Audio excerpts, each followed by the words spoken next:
চলো তোমাদের সাথে একটা সিম্পল লুক শেয়ার করি, যেই লুকটা তোমরা মাত্র 4টা প্রোডাক্ট দিয়ে করতে পারবা। মেকআপ না করে মেকআপের মতো লুক যারা আনতে চাও, এই ভিডিওটা তাদের জন্য। তো চলো তোমাদের সাথে আমার লুকটা শেয়ার করি।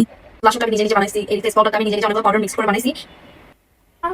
এটা হচ্ছে আমার কনসিলার, খুব ফেভারিট একটা কমফর্ট ব্লাশ অন, যেটা হচ্ছে, আর এটা হচ্ছে ফেস পাউডার। এটা তো তোমরা দেখতেইছো, সফট নেভিয়া ক্রিম। এটা একটা ময়শ্চারাইজার। আমি সাধারণত এই ক্রিমটা তো বেশি ব্যবহার করি না। আর এই ময়শ্চারাইজারটা আমি এত একটা বেশি ইউজ করি না, কারণ এটা আমার মনে হয় এটা আমার ফেসের সাথে যায় না, আর এটা আমার ভালো লাগে না এই জন্য। কিন্তু এখানে যেহেতু একটা ময়শ্চারাইজার ইউজ করা দরকার ছিল, তাই আমি এটা ইউজ করছি। দেন আমি আমার ফেসটাকে কভার করে নিচ্ছি আমার ফেভারিট কনসিলার দিয়ে। কনসিলারটাকে আমার ফেসের সাথে ভালোভাবে অ্যাডজাস্ট করার জন্য আমি আমার পছন্দের ব্রাশটা ইউজ করছি। তোমরা জাস্ট আমার ফেসের চেঞ্জটা দেখো। এই কনসিলারটা এত বেশি ভালো, আমার ফেসের সাথে কি সুন্দর অ্যাডজাস্ট হয়ে গেছে। এই কনসিলারটা জাস্ট ওয়াও, পুরো মাখনের মতো মিশে যায়। দেখো এই কনসিলারটা ইউজ করার পর আমার ফেসের লুকটাই পুরো চেঞ্জ করে দিই। এটা আমার খুব পছন্দের একটা পার্ট, লিপ বাম দিয়ে ব্লাশন দেওয়া। এই লিপ বামটা ব্লাশনের মতো ইউজ করতে গেলে গালে পুরো একটা ব্লাশনিশ লুক দেয়, কিন্তু এই লিপ বামটা যেহেতু একটু অয়েলি, তাই এটার উপরে আমি একটু পাউডার ব্লাশ অ্যাপ্লাই করে নিচ্ছি। আর তোমাদেরকে এখানে একটা ছোট্ট বিষয় শেয়ার করি, এই লিপ বামের উপরে যখন আমি পাউডার ব্লাশটা অ্যাপ্লাই করি, তখন এটা অনেকক্ষণ পর্যন্ত স্টে করে। অনেক সময় দেখা যায় ফেস ঘেমে যাওয়ার পর আমাদের ফেসের ব্লাশনটা উঠে যায়, কিন্তু আমার কাছে এটা মনে হয় এই লিপ বামটা ইউজ করার পর পরবর্তীতে